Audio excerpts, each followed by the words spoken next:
Hi, alright folks, welcome back to Glesga News. It's the 29th of March 2020. We're still in the middle of this epidemic, pandemic, whatever you want to call it. You'll have noticed, or you may or may not have noticed, that the thumbnail or title to this particular video is Pandora's Box in China. You know, and a lot of people wonder who's Pandora, what's all that about? You know, there's all sorts of stories, but it's basically Greek mythology, and the story of Pandora surrounds a figure, a titan called Prometheus. And Prometheus was a legend in himself, and he is supposed to have created mankind. And he so loved mankind that he stole fire from heaven and gave it to mankind. And Zeus, who was the king of gods, he was so angry with Prometheus for doing this that he introduced Pandora, who was a goddess, to Prometheus's brother, Epimetheus. sorry for you to say, isn't it? Epimetheus, I'm sure that's his name. And I think she fell in love, or so the legend goes, with him. And for one reason or another, she opened the jar, because it was a jar rather than a box. And out from this jar flowed death and sickness and all manner of evil into the world. And she hastened to close the jar when she realised what had happened. And the only thing that was left in the jar was hope. And I think that is a really, really good analogy, because I think China has opened Pandora's box. And the only thing we have left is hope. And so today, I thought, rather than read a story for the Daily Record, I would take you to where the politicians and all the people, all the talking heads are getting their information. And it's this paper. It's the Imperial College COVID-19 Response Team. It's dated 26th of March. Now, this is the group. They do global infectious disease analysis. Alright, these people, all the people you see there, have been involved in this paper. It's 19 pages. This guy, Neil Ferguson, I've heard of him before. He's been involved with Boris Johnson, I believe. And this is the Imperial College London. And I believe this is the people, and it's the strategies within this paper that are being followed. Now, I'm going to go through this. It's 19 pages long, so I can't take you through the whole thing. Really, the national newspapers should be going through this and taking people through it on a daily basis to give them an understanding. But what it does is it juxtapositions different scenarios. Different scenarios, like if you do something, this is what's going to happen, and if you do nothing, this is going to happen. So that's what the paper's about. Alright, so let's get into it. You may be interested or you may not be interested, but I will include the link to the paper in the description. So let's have a look. In the introduction here, the COVID-19 pandemic. The COVID-19 pandemic is now a major global health threat, with 332,930 cases and 14,510 deaths confirmed worldwide as of 23 March 2020. Since the initial identification of the virus in China, global spread has been rapid, with 182 of 220 countries having reported at least one case. The experience in countries today has emphasised the intense pressure that a COVID-19 epidemic places on national health systems, with demand for intensive care beds and mechanical ventilators rapidly outstripping their availability in even relatively highly resourced settings. That's us. This has potentially profound consequences for resource-poor settings, where the quality and availability of healthcare and related resources, such as oxygen, is typically poor. And that brings to mind something that that's just basically happened in Europe, in the EU. You know that we've left now, Brexit, etc., etc., and everybody says, oh, the EU is the best place for you. You know, everything's protected when you're in the EU. Well, let's look at what's actually happened in this crisis in the EU.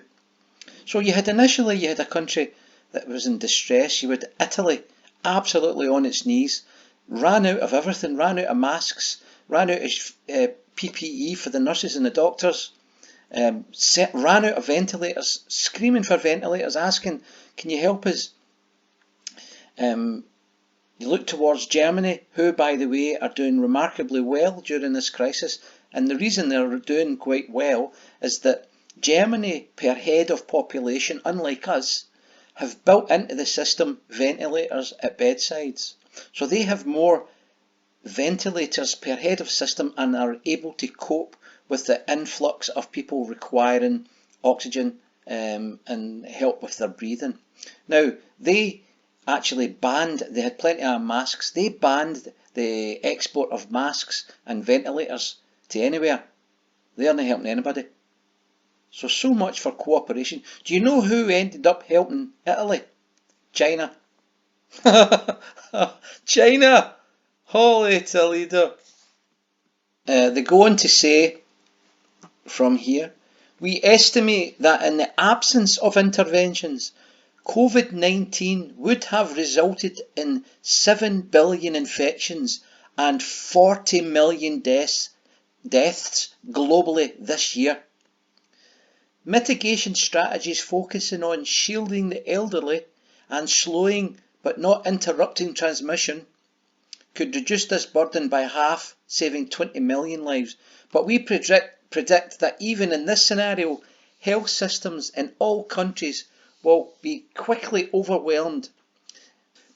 Our analysis therefore suggests that healthcare demand can only be kept within manageable levels through the rapid adoption of public health measures, including testing and isolation of cases and wider social distancing measures. That's where we all are, right? To suppress transmission, similar to those being adopted in many countries at the current time. They say here, there remains large uncertainties in the underlying determinants of the severity of COVID-19. And what they're meaning there is there's a lot of, like this, they initially were saying things like, oh, it's people over 60, 65 and 70. Well, that was true. That is happening. A lot of, older people are dying. But what they're also finding is younger people are dying. They're dropping dead. And they haven't worked it out why yet, because they're not doing post-mortems or anything like that. They're just trying to deal with what they've got. But they're going to say here, there remain large uncertainties in the underlying determinants of the severity of COVID-19 infection and how these translate across settings. However, clear risk factors, and this is important, include age, with older people more likely to require hospitalisation and to subsequently die as a result of infection, and underlying comorbidities including hypertension, diabetes and coronary heart disease serving to exacerbate symptoms. So there you go, folks. So there's a group of people there. And in fact, it brings to mind a scenario actually with my own employer.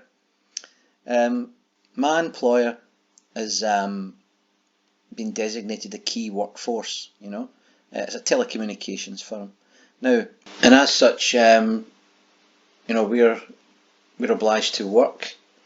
Now, given the advice here, I believe that the employer, even though they're given the designated key status, they should only have essential workers out there just to maintain and maybe faults and things like that. What they should not be doing is business as usual, and I believe that's actually what's happening. There are individuals within my organisation that, although they're closeted indoors now, they see this as an opportunity to just carry on as usual. They don't really care. Somebody dies, they die, and then they'll change it. That's the way we feel as a workforce. We thought they were different, but they've turned out not to be. Regardless, specifically though, as I say, I think they should be immediately sending home the older workforce, people with, diabetes, coronary heart disease, anything like that, any of these kind of symptoms, because there's still a lot of people there. But as one particular example, there is a guy I know, a young guy as well, who has type 1 diabetes. Now, as you see here, just right there, it says diabetes, alright? That is an affected group. Now, that's in a paper, that's known, and therefore, and so this young guy, initially I think he was sent home because he had type 1 diabetes. However, his manager apparently phoned him back up again and forced him back to work. Now, I think now, tell me if I'm right or if I'm wrong, but given the fact that this guy falls into that group, I mean, type 1 diabetes is a serious thing anyway. Should he, God forbid, but die, I believe that manager, that line manager, should be charged, and so should the people that told him. The people higher up should be done for corporate manslaughter, because there's no excuse for it. We're no there to die for customers. That's no part of your contract. I certainly never signed that contract. I'm not even getting danger money for being out there. I've got to work. I shouldn't be working, given my age, etc. But that's the way they're playing it. So let's wait and see. Anyway, I digress. Alright folks, I'll close it off basically with this table here. This is quite a kind of useful guide. So the table's made up. Let me just try and zoom in here. So what you've got here at the top in blue, it says here unmitigated scenario, and then over here on the right you've got suppression at 0.2 deaths per 100,000 population per week, and then another suppression at deaths of 1.6 per 100 of the population. Alright, so that's the different scenarios. Now let's look at the first area that they're talking about. So that would be East Asia and the Pacific. Now, if there was no mitigating scenarios whereby you would have social distancing, lockdowns or anything like that, well, this is what would happen.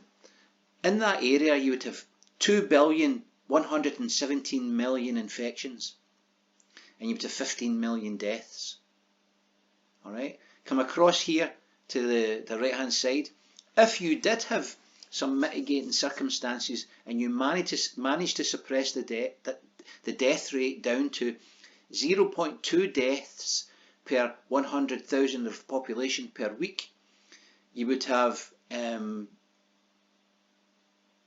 92,544,000,000 infections with a death rate of 442,000 die. Over here on the right hand side, furthest to the right, you have suppression rate at 1.6 deaths per 100,000. Now that's higher, isn't it? That's a higher death rate. That means then that your infection rate will be 632 million, with potential deaths of 3 million deaths. Now let's look at Europe.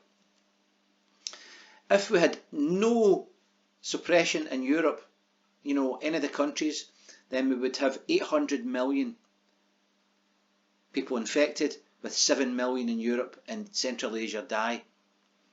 If we can keep it down to 0.2 deaths per 100,000, then you're looking at 61 million infections with 279,000 dead. If they can't do that and the death rate rises to 1.6 deaths per 100,000 in the population, then it's likely to be an infectious rate predicted in the model to be 257 million infected, with over 1 million dead. So now you know why when you see the guy at the podium and he says things like, if we can keep the death rate down to 20,000, that will be a good thing, because these are the figures he's looking at. He's tailoring this model for us. Alright, anyway folks, I think I've rabbited on enough. Quite a rabbit hole I've been doing the day with this thing.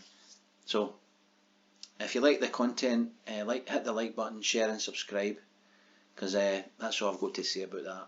Peace out.